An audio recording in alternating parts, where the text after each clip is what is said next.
Watching Jolly Green in the Slambox. I can ollie clean with some ham hocks. A Muhammad Ali mean about my fam ox. A border collie scene with some lamb chops. The tamale beans talking to some damn rocks. Melancholy spleen flim flam socks. This ain't Charlie Sheen and the Shamrocks. Mine ollie's clean thermodynamics. You're watching Jolly Green in the Slambox.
Hey YouTube, Jolly Green here. You just got finished watching another episode of Jolly Green in the Slambox, and the episode you just got finished watching was the 360 Shove It. Now, before I go talk about the 360 Shove It, I'd like to talk about some other things. Number one, my lack of being able to upload videos in a timely manner to be able to get them to YouTube. So it's been an average of every 2 weeks that I've been able to upload a video to YouTube because of various things, rain being one of them, some construction projects being another. Yesterday, I went to film this very outro, and then I pulled my green screen out from underneath my mini ramp, and it had gotten wet, and so I had to wash it, so I couldn't film yesterday. And so, at any rate, the construction projects that I'm talking about, one thing I did was raise the Slambox. This is because in the past month, I've been able to skate the Slambox for 2 sessions, and I was also able to snow skate for a session and take my family, which I will upload some footage shortly in the not too distant future for you to see. Anyway, so I was able to do 2 Slambox sessions and was not able to land a trick during those 2 sessions, which was about 10 hours of trying stuff. So the Slambox has been getting more difficult. So I raised the Slambox up to make things possibly a little easier and to open up some other avenues and other opportunities to land some tricks while probably closing some other ones. I figure I don't need the extra time on the way down, and it's a weird setup anyway to have your landing lower than the bank that you're launching off of.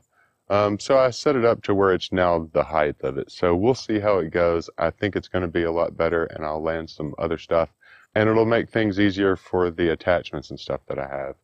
I have a rainbow rail that I'm going to do eventually pretty soon here that I have ready, and now that I've raised the Slambox, it will fit perfectly. It also messed up the handrail that I have, but that's okay. I was able to do a couple of tricks with it beforehand, and it's not completely useless. I'm going to modify it and do something else with it. The other construction things that I've been doing is putting a roof. I framed a roof over my mini wrap. I also have to put the wood and the roofing on it, but I have a tarp over the frame part. So I'm moving forward, and as soon as a roof is over the mini ramp, or part of the mini ramp, and then I'll have awnings over the other parts, then I will be leaving it untarped and then being able to skate it fairly often. And then you'll see some footage of that eventually. I have lots of Slambox footage in the future, so just stay tuned for that. But let's get back to the 360 Shove It, which you saw me land in this video. I had a slight bit of hill drag. If you went back and freeze frame that, it's because the board, I have some twisting force. I'm twisting the front towards my heel and the back of the board towards my toe, and the board is just twisted, so there was no way for me to avoid that heel drag. But I was very happy to land it, and here's the reason why. I had been trying this trick for countless of times. I put at least 10 hours of trying just into this very one trick, and I kept on half flipping it and landing on the backside, either tray flipping and not landing, but almost landing that, or flipping it, not flipping and turning the 360, but it not being underneath me. So I don't know what the deal was back in the day. This was a fairly easy trick for me to land. I didn't consider it that hard of a trick, and I didn't have it on lock necessarily, but I was able to do it when within a few tries, 3 or 4 tries, whenever I would try it. And then it would pick back up. So I think that might have had something to do with the shape of the boards back then versus the way they are now.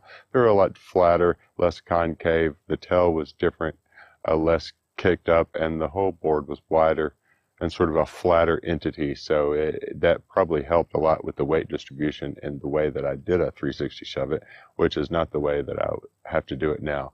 At any rate, I was so happy to land this. This was the most frustrating trick. I've done harder tricks. This, like I said, I don't consider this a hard trick, but it was so hard for me. I also see other skaters have trouble with this particular trick.